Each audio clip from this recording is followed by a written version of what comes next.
Welcome to the Festival of Storytellers.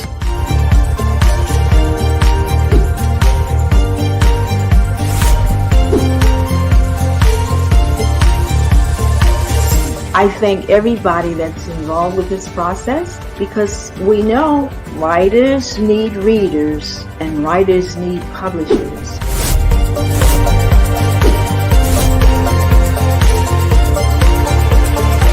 Experience is not about the publisher. It is about us, the authors.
Hi, welcome to Readers Magnet Festival Storytellers 2024. I am Lonnie Bray-L, host of Lonnie's Show, author of Moorish American Nationality Keys of the Moorish American Institute, The Best Business Book, and The Book of Moors. I'm here today to discuss with you for 30 minutes about writing for television. We're just going to jump right into it. I have a number of things here. One of these is open.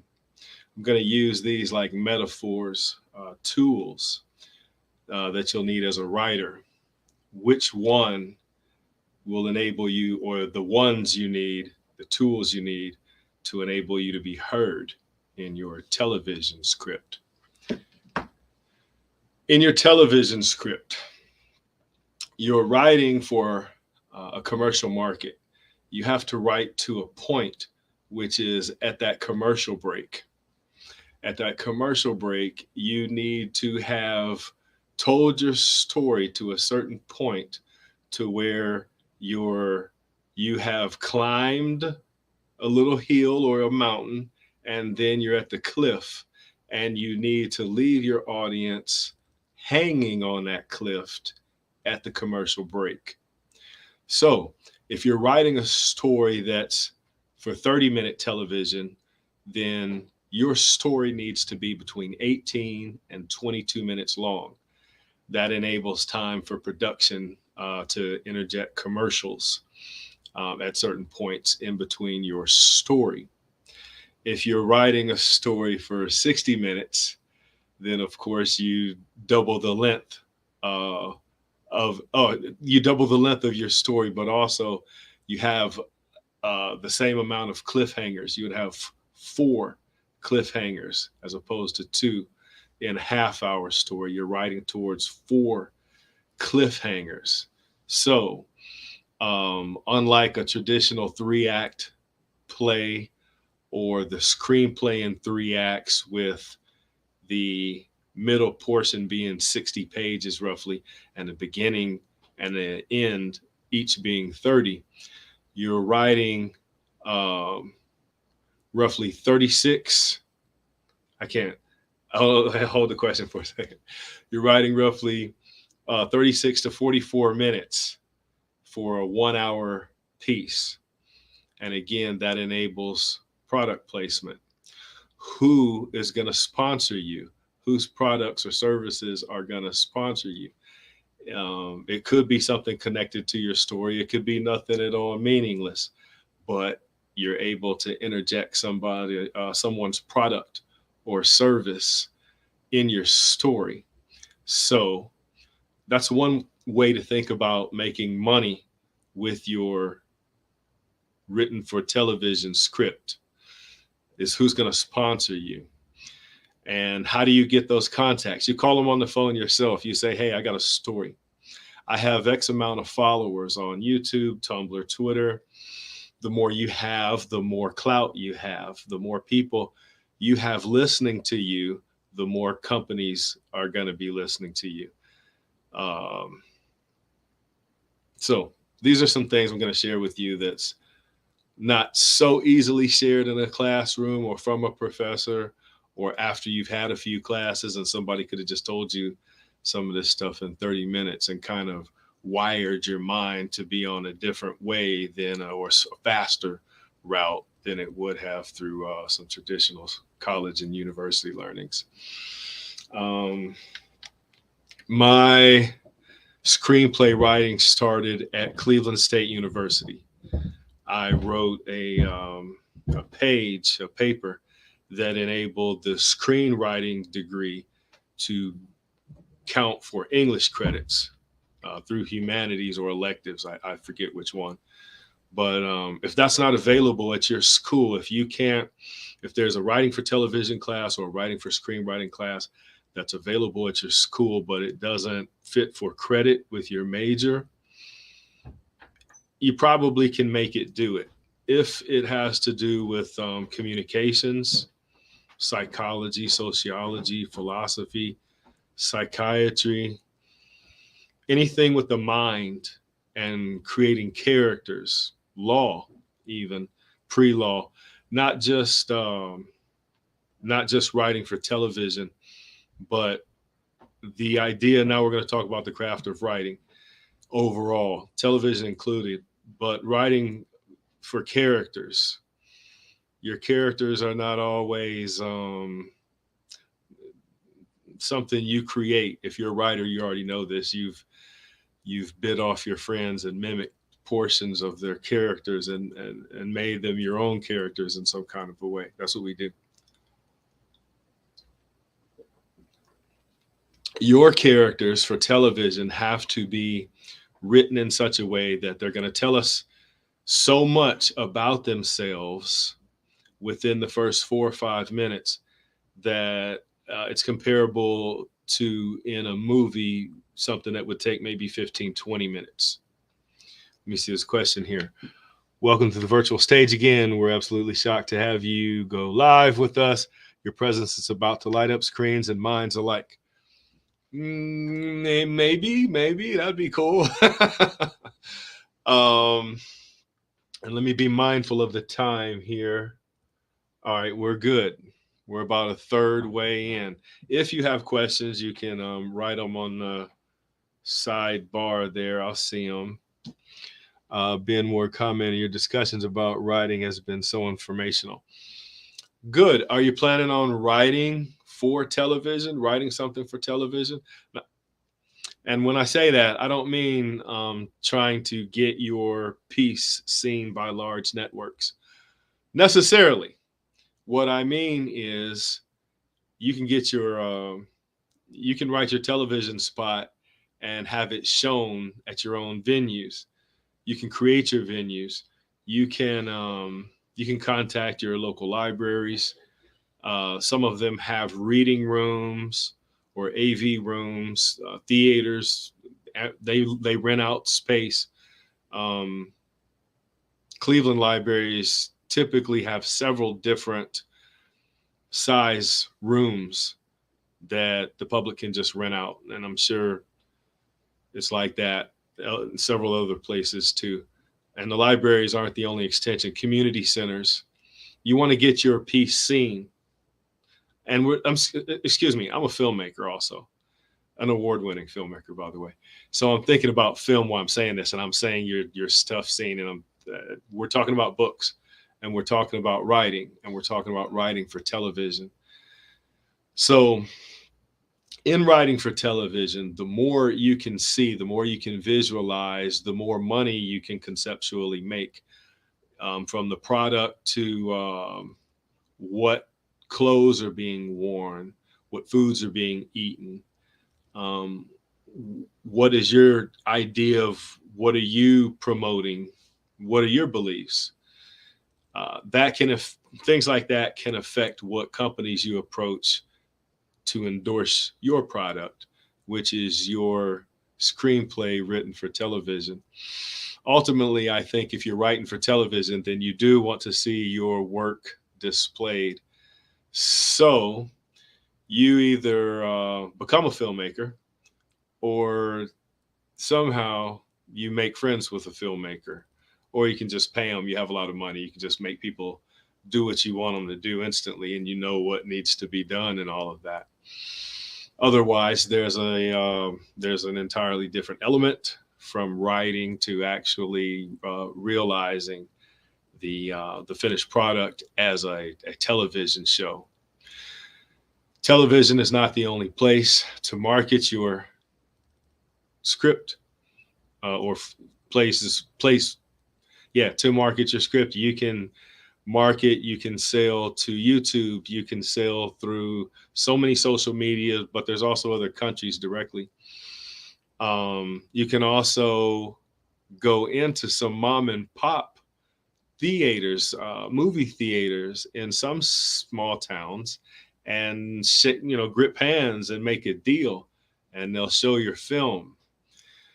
Grassroots is a very good way to get your material out. Locally, I think is best. If you have the support of people around you, then support from outside comes a little easier, or a lot easier. What do we got here? What can I say to writers who are hesitating to start? You have not yet admitted to yourself that you're a writer. That's the problem. So maybe it's you don't feel you have a certain amount of education, a certain amount of classes, or nobody's told you the magic point of when you can legitimately say that you're a writer. And the answer to that is you don't have to wait on that. It's something that you say to yourself. You feel you've acquired enough tools, you know something about writing, and you say to yourself, I'm now a writer. That's when you're a writer. That happened for me in English. I think it was 201 with Dr. Engel at Cleveland State University. Let me check time here. All right, we're about halfway through. Product placement, and I'm going back to product placement a lot because in writing for television, if you're not doing product placement, you're not making any money. You're not making any money.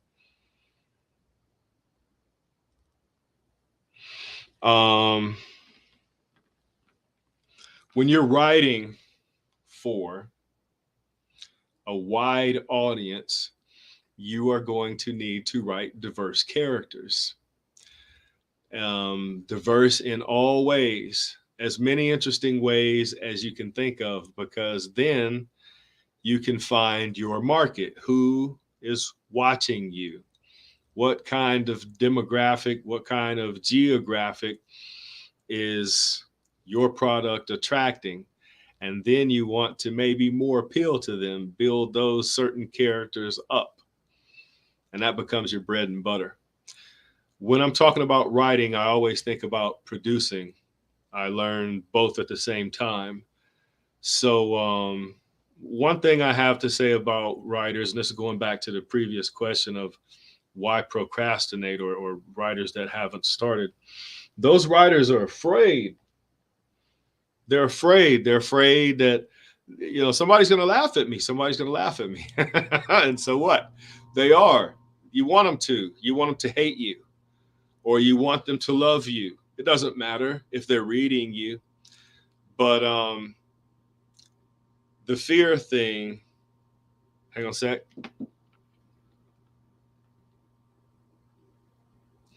All right, hang on. I'm gonna come to that. Um, there's a there's a part of you that wants to write. There's a part of you that doesn't want to write. The part of you that wants to write, that's the writer. That's the writer trying to get out. The part of you that doesn't want to write is self defeat. You're thinking that you're not good enough yet, and you just start. You just do it. It's as simple as that. Write something. Write a sentence. Make that sentence turn into a paragraph someday. Get into a class. Get around others. It's important to be around like-minded people.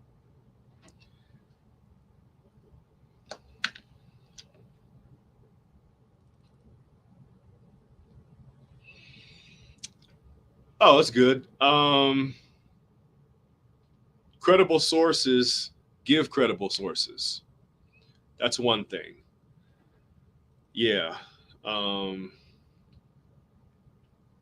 if you want to dig deeper, and if you're talking kind of journalistic, nonfiction writing right now, if you want to know who's credible, you get all into their business. Who are they? Where they come from? Who's backing them? Why do they do what they do? And you evaluate that. That's how you may be able to determine if somebody's credible or not. Sometimes somebody's squeaky clean, and then it turns out, yeah, they're not. They're they haven't been the whole time.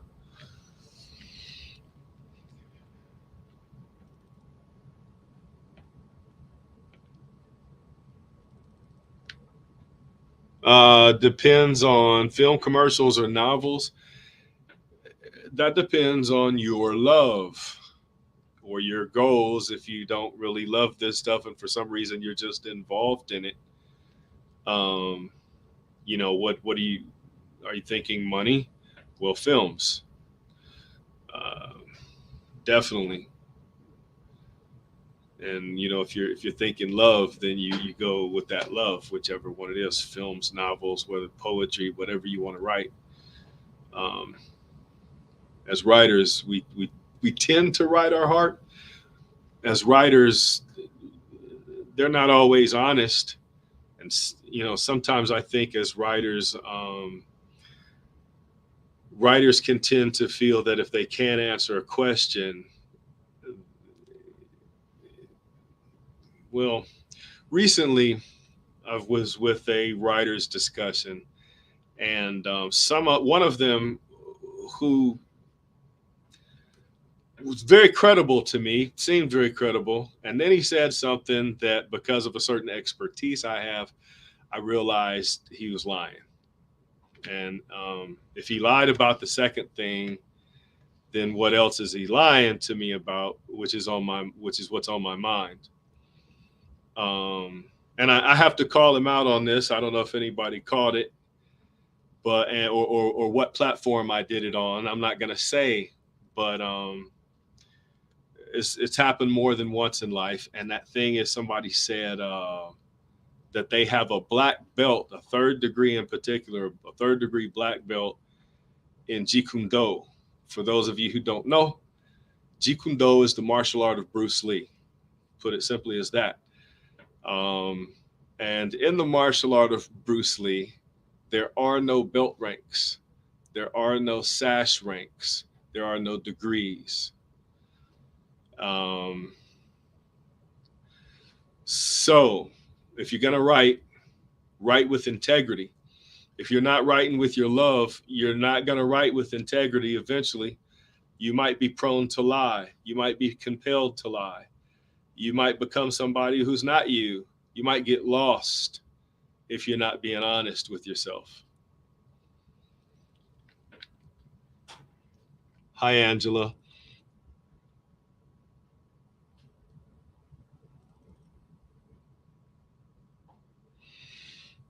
That's a real question.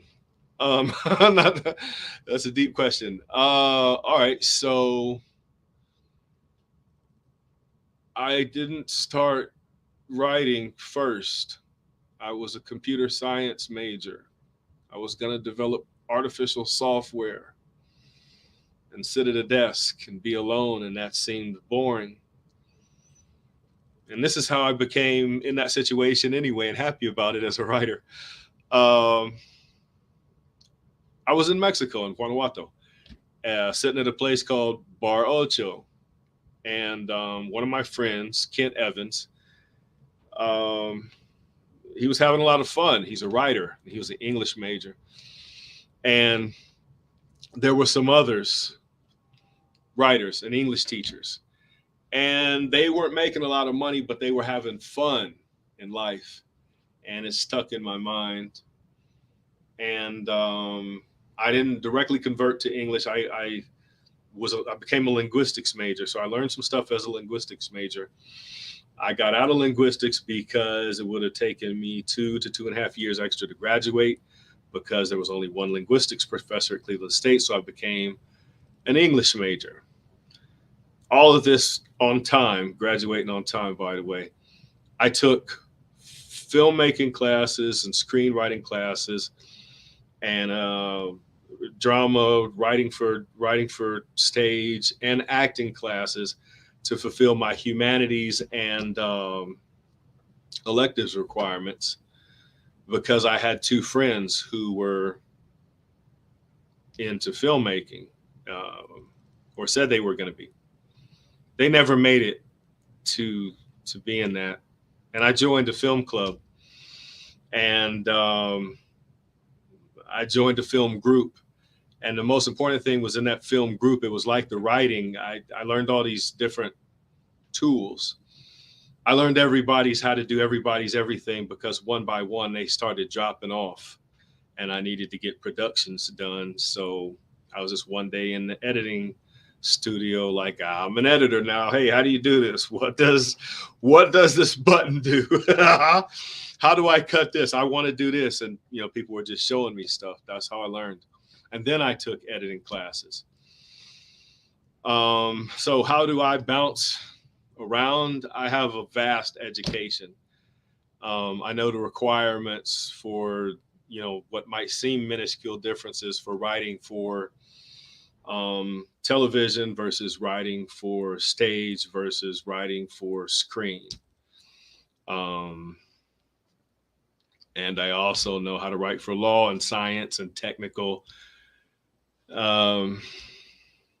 You just keep learning. For me, that's a little tangent science sidebar, but it's part of Morse culture to continuously improve yourself. So yeah.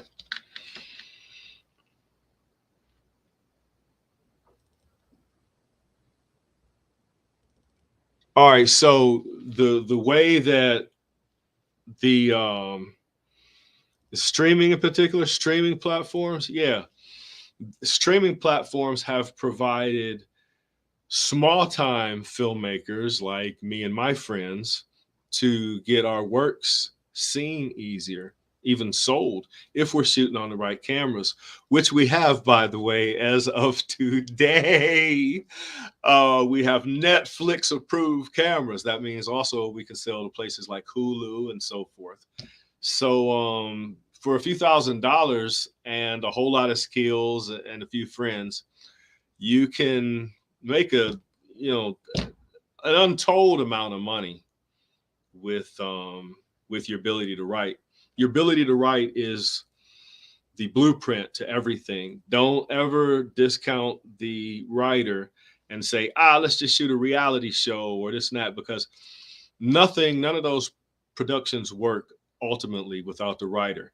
Anybody who tells you something about what goes on in reality TV, those are scripted.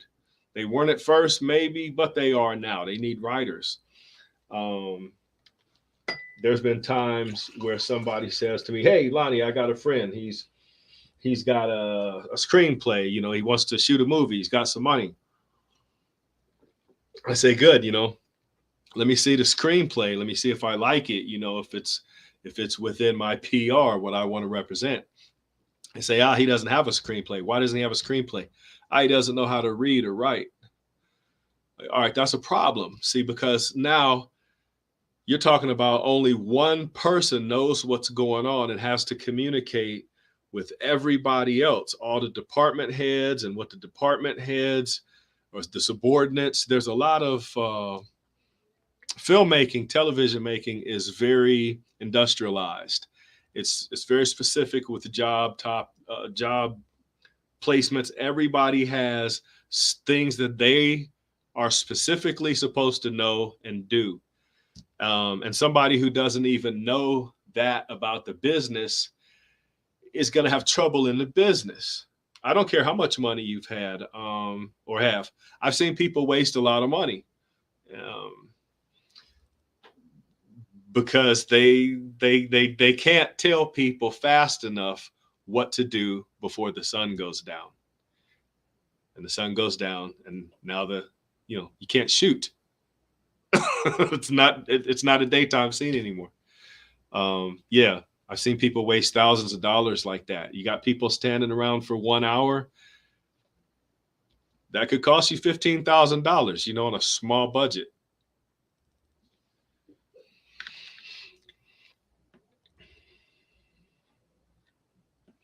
I really don't have a career in television writing. I know the craft. I've written some things for television.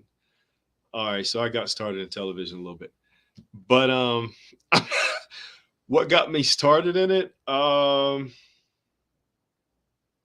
Downtown is something interesting to me is the answer. Something around me that's interesting. And that thing was at Cleveland Public Library on the 3rd floor is the John G. White collection. And what that is a collection of chess books, as well as other things like holy artifacts and just ancient relics, such as cuneiform tablets. And this library is the largest library in the world.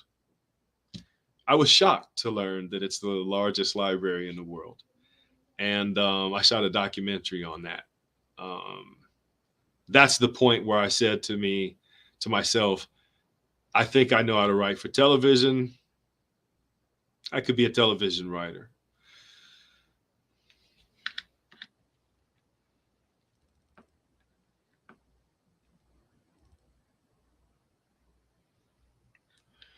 Well, how do you do that? As best you can as a writer. And then you let your director take over. And then the actors do their thing. And it comes together like magic with paint, with painted layers.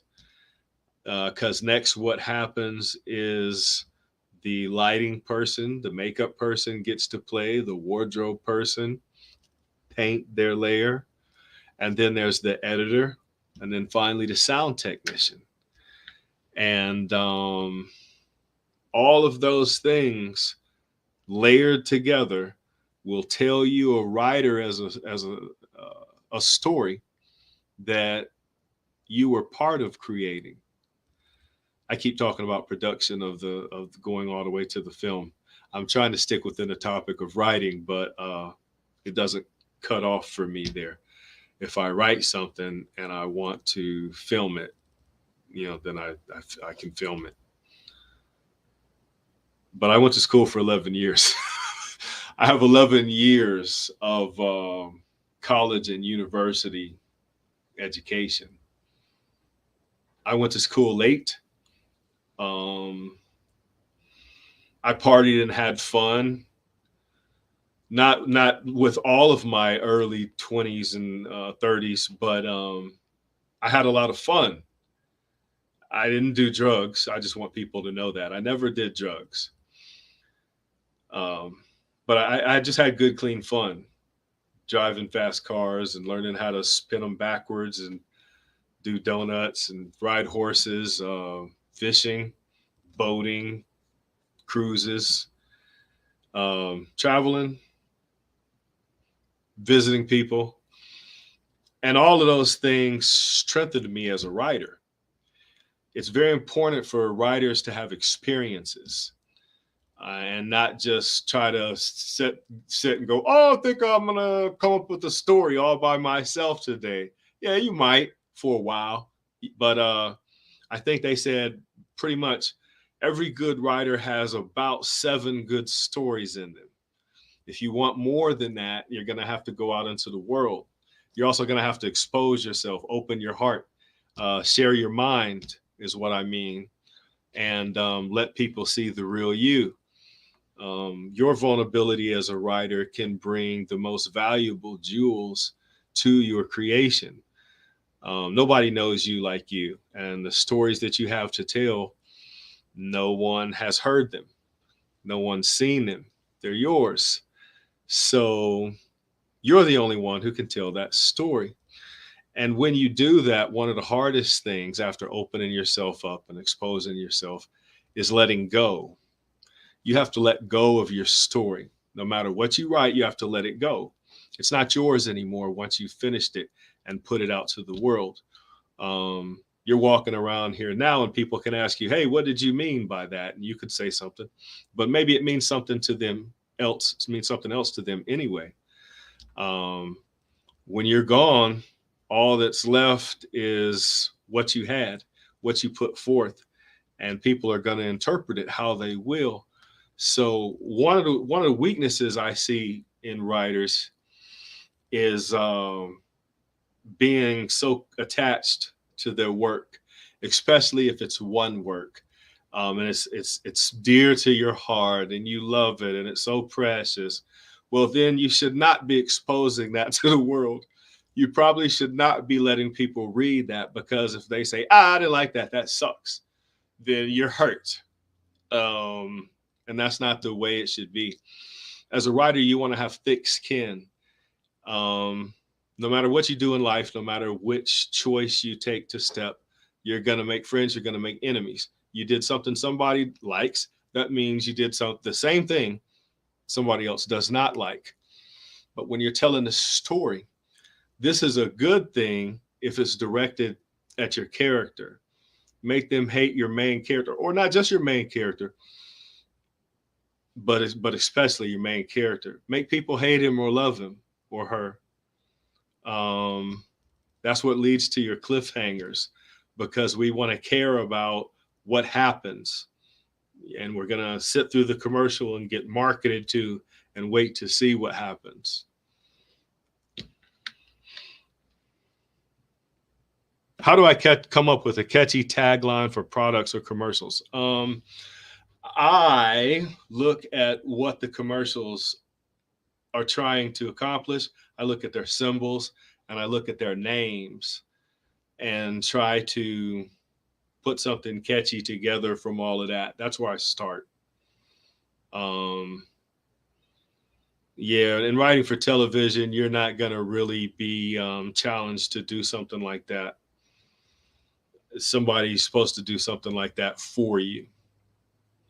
And I don't know if I was supposed to take a break. Uh-oh. Yeah. All right. We're over time. I am Lonnie Bray L. I put my website on here for you. It's the MorrisAmericanInstitute.org. Also, you can see my t-shirt, Lonnie Show, at Lonnie Show YouTube. Lonnie Show's also on Facebook, and there's a Lonnie's blog on Facebook. There's also a Lonnie's blog to join on the MorrisAmericanInstitute.org. Those people get my blog first. I invite you to join that blog. And any questions you have about filmmaking, writing for television, writing for film, you can shoot them at me and I'll do my best to help you. If you want to be a stage writer, Cleveland is an awesome place for stage writers. And I have friends. So if that's what you want to do, I could connect you with them. We want to remind you here at Reader's Magnet that we share your story with the world. Thanks for watching. Peace.